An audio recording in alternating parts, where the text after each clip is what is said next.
வணக்கம் தோழர்களே. மோடிக்கு பிரதமர் பதவிக்கு ஆபத்து வந்துவிட்டது. மோடி பிரதமராக இருக்க முடியாதுன்றதுக்கு பல சிக்கல்கள் வந்திருக்கு. ஆர்எஸ்எஸ் மோடியினுடைய குடும்பிய கையில வச்சிருக்கு. ரகசிய திட்டத்தை யோகி ஆதித்யநாத்தோட நேற்று ராத்திரி போட்டிருக்கிறாங்க.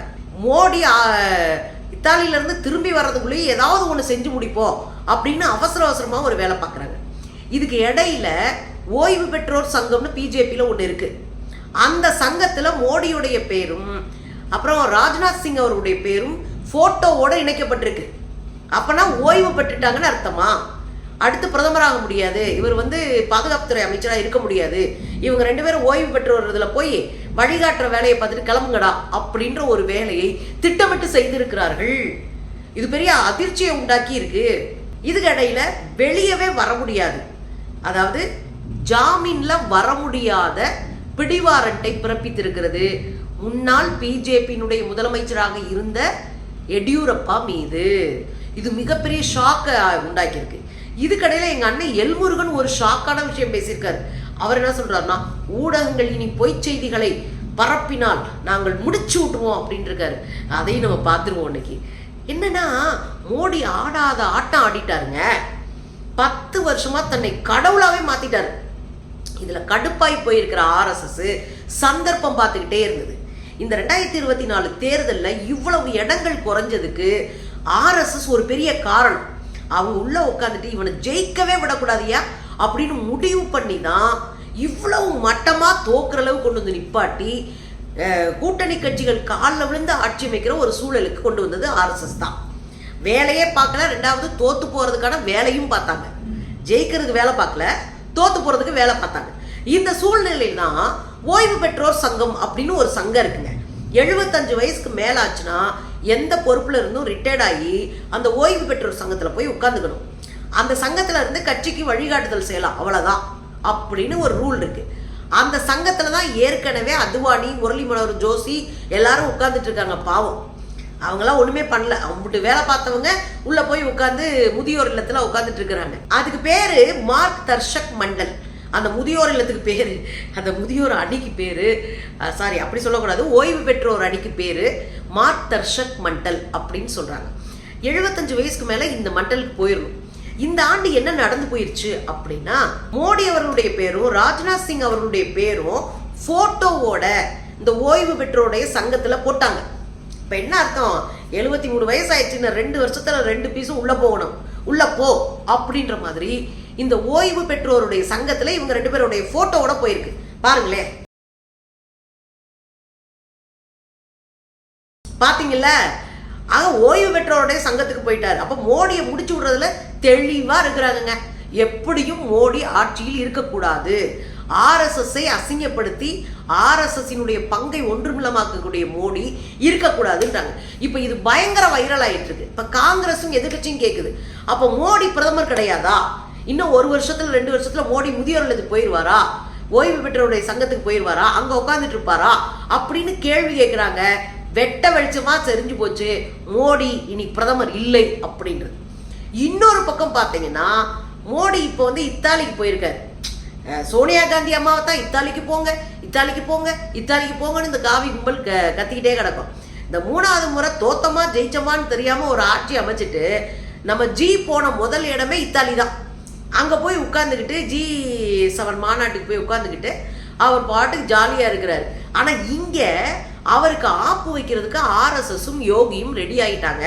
ஏற்கனவே நான் உங்கள்கிட்ட சொல்லிட்டு போயிருக்கேன், ஒரு சின்ன கோடு போட்டேன். நேற்று அந்த சந்திப்புல அவங்க ரொம்ப நேரம் இந்த ஆட்சி மாற்றத்தை குறித்து பேசி இருக்கிறார்கள். அப்புறம் மோடி வர்றதுக்கு முன்னாடி ஏதாவது செஞ்சிருவாங்களா, மோடி வர்றதுக்கு முன்னாடி அதுக்கான ஏற்பாட்டை முடிச்சு விட்டுருவாங்க அப்படின்ற சூழல் இருக்கானா? அப்படியான சூழல் இருக்கு. ஏன்னா ஆர்எஸ்எஸ் நினைக்கிறதா நடக்க முடியும் இயக்கத்துக்குள்ள. அந்த சூழலை உருவாக்குறதுக்கும் ஆர்எஸ்எஸ்க்கு மரியாதை கொடுக்குற யோகி ஆதித்யநாத்தை கொண்டு களத்துல உட்கார வைக்கிறதுக்கும் பதவியில உட்கார வைக்கிறதுக்குமான வேலைகளை ஆர்எஸ்எஸ் துரிதமாக கையில் எடுத்திருக்கிறது. அப்ப முதியோர் இல்லத்துல போட்டாச்சு, அதுக்கப்புறம் பதவியை பிடுங்கிறதுக்கு ஏற்பாடு ஆகி போச்சு. அத அத்வானி நின்று கும்பிட போது கண்டுக்காம அப்படி திரும்பி போனார்ல, வந்துச்சுல ஆப்பு. முற்பகல் செய்யின் பிற்பகல் விளையும்னு சொன்னாங்கல்ல தமிழ்நாட்டில், அதுதானே இப்ப நடந்துட்டு இருக்கு. ஆக ஜி முதியோர் இல்லத்துக்கு தள்ளப்படுகிறார், பதவி பறிக்கப்படுகிறது. இனி அடையாளம் இல்லாமல் போவார் மோடி. இதுக்கு இடையில பாலியல் ஜல்சா பார்ட்டியினுடைய மூத்த தலைவர், கர்நாடகத்தின் முன்னாள் முதலமைச்சர், அவர் தான் எடியூரப்பா. இந்த எடியூரப்பா மேல ஏகப்பட்ட கலவரம் இருக்குங்க. ஏன் நம்ம பாலியல் ஜல்சா பார்ட்டின்னு சொல்றோம்? அந்த கர்நாடக சட்டமன்றத்தில் உட்கார்ந்து பிஜேபியினுடைய அமைச்சர்கள் ஆபாச படம் பார்த்தாங்க. மேல இருந்த பத்திரிகைக்காரங்க அதை ஜூம் பண்ணி எடுத்து திரையில போட்டு கிழிச்சு நாரடிச்சிட்டாங்க. இப்ப ஆபாச படம் பார்த்துட்டு இருந்த கும்பல் தான், சட்டமன்றத்தில் உட்காந்து ஆபாச படம் பார்த்த கும்பல் தான் இன்னைக்கு பாலியல் ஜல்சா பார்ட்டியாக வடிவெடுத்து வளர்ந்துருக்கு. இதே எடியூரப்பா தான் கொஞ்ச நாளைக்கு முன்னாடி இன்னொரு சர்ச்சையில மாற்றினார். நம்ம கூட அதை பேசியிருக்கோம். ஒரு தண்ணீர் திறந்து வராங்க, அணைக்கட்டுல இருந்து தண்ணீர் திறந்து வர ஒரு விழா நடக்குது. அங்க அந்த தொகுதியினுடைய பாராளுமன்ற உறுப்பினர் சுமலதா, அவங்க நடிகை, உங்களுக்கு தெரியும். சுமலதா தான் அங்க எம்பியா இருக்கிறாங்க. அவங்க வந்திருக்காங்க விழாவுக்கு. வந்து அந்த பூவெல்லாம் அள்ளி போட்டு எல்லாம் பண்ணுவாங்கல்ல, அப்படி செய்யும் போது சுமலதா இடுப்பை கட்டி பிடிக்கிறாரு. டப்புன்னு கையை தட்டி விட்டுட்டு முகரம் இருக்காது அப்படின்னு எச்சரிக்கவும் சாரி சொல்லிட்டு நின்னார். இந்த வீடியோ வைரலாகி மிகப்பெரிய பரபரப்பை ஏற்படுச்சு இதே எடியூரப்பா மேல. இன்னொரு விஷயம் என்னன்னா, கொஞ்ச நாளைக்கு முன்னாடி பிரிஜ்வல் ரேவண்ணா மேட்ரு வந்துச்சுல, அந்த 300 பெண்கள் 3000 CD, அதுக்கு முன்னாடி சிக்கினது இவர் தான். 16 வயது குழந்தை பிரச்சனையோட அம்மாவும் மகளும் போய் எடியூரப்பாவை சந்திச்சு எங்களுக்கு உதவி பண்ணுங்கன்னு கேட்டு போறாங்க. அப்படி கேட்டு போன இடத்துல அந்த 16 வயது சிறுமியை பாலியல் சுரண்டல் செஞ்சிருக்காரு இந்த எடியூரப்பா, தனி அறைக்கு கூட்டிட்டு போய். இது அந்த அம்மா வெளியே வந்த உடனே பத்திரிகையாளர்கிட்ட சொல்லி பிரச்சனையாகி பெருசாகி போச்சு. பெருசானோடனே இது மேல கேஸ் கொடுத்துட்டாங்க அந்த அம்மா. இந்த கேஸ் பெருசானோடனே இது அரசியல் வட்டாரத்தில் என்னை பழி வாங்குகிற நடவடிக்கை அப்படின்லாம் உருட்டி பார்த்தாரு. அந்த அம்மா ஸ்ட்ராங்கா போய் கேஸ் கொடுத்தாங்க. கொஞ்ச நாளைக்கு முன்னாடி, 15 நாளைக்கு முன்னாடி அந்த அம்மா ஹாஸ்பிட்டலில் அனுமதிக்கப்பட்டவங்க இறந்து போறாங்க. இப்போ அந்த குழந்தைய அவங்க அண்ணன் தான் இருக்கிறாங்க. அவங்க அண்ணன் உயர்நீதிமன்றத்தில் போய் கேஸை போட்டாரு. இங்க பாருங்க, இது அரசாங்கம் பெரிய இடத்துக்கு வேலைன்றனால கண்டுக்க மாட்டாங்க, இது மேல நடவடிக்கை எடுக்க மாட்டாங்க, நீதிமன்றம் தான் எங்களுக்கு நியாயம் கொடுக்கணும் அப்படின்னு சொன்ன உடனே நீதிமன்றம் அவசரமா அந்த வழக்கு எடுத்து வாதாட ஆரம்பிச்சாங்க. அதுல தான் சிஐடி போலீஸ் போய் இவரை கைது பண்றதுக்கு எங்களுக்கு வாரண்ட் கொடுங்க அப்படின்னு நீதிமன்றத்தில் வைக்க, வெளியில் வர முடியாத வாரண்டை பிறப்பித்திருக்கிறது உயர்நீதிமன்றம். போக்சோ சட்டத்தில், அதுவும் குழந்தைகள் மீது கை வைத்த போக்சோ சட்டத்தில் வெளியே வர முடியாத அளவுக்கு ஒரு கைது வாரண்டை போட்டாச்சு. இப்போ விழிப்புதுங்கி போய் என்ன செய்யறாருன்னா, எனக்கு ஜாமீன் கொடுங்க அப்படின்னு கோர்ட்ல போய் நிக்கிறாரு. ஜாமீன் தரமாட்டேங்குது கோர்ட்டு. இப்படி அலைஞ்சிட்டு இருக்க அந்த பெருசு, 80 வயசு பெருசு, நடக்க மாட்டது பெருசு, குழந்தைங்களை பாலியல் சுரண்டல் பண்ணிக்கிட்டு அசிங்கப்படுத்திக்கிட்டு இன்னைக்கு சிக்கி சீரழியுது. இந்த வழக்கு குறித்து அமைச்சர் சோபா கிட்ட கேட்கிறாங்க. யார் அந்த அமைச்சர் சோபா?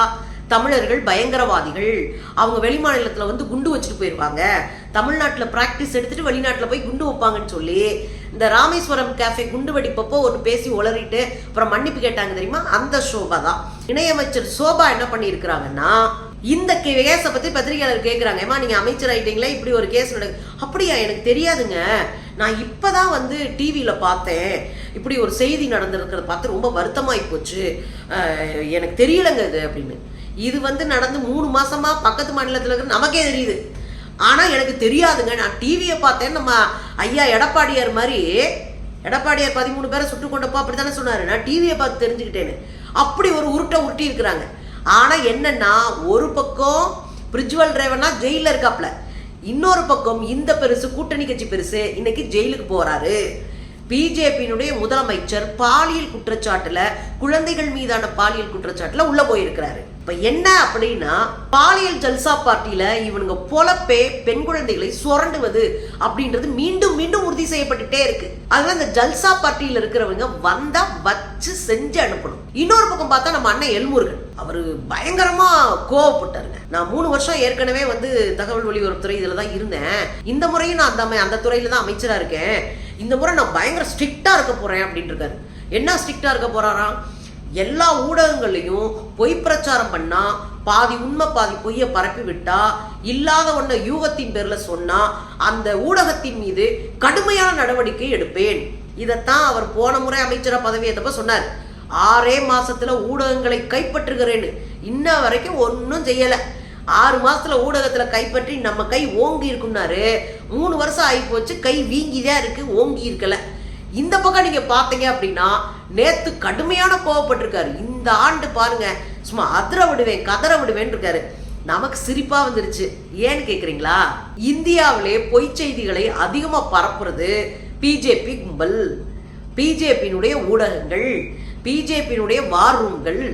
நீங்க அரெஸ்ட் பண்றதா இருந்தா, நடவடிக்கை எடுக்கிறதா இருந்தா இந்த கும்பல் மேலதான் நடவடிக்கை எடுக்கணும். இப்ப புரியுதா உங்களுக்கு? இந்த பிஜேபி கும்பல் ஏதோ நம்மளெல்லாம் ஒடுக்கிறதுக்கு இது பண்ற மாதிரி பெரிய சீனை போடுறாங்க.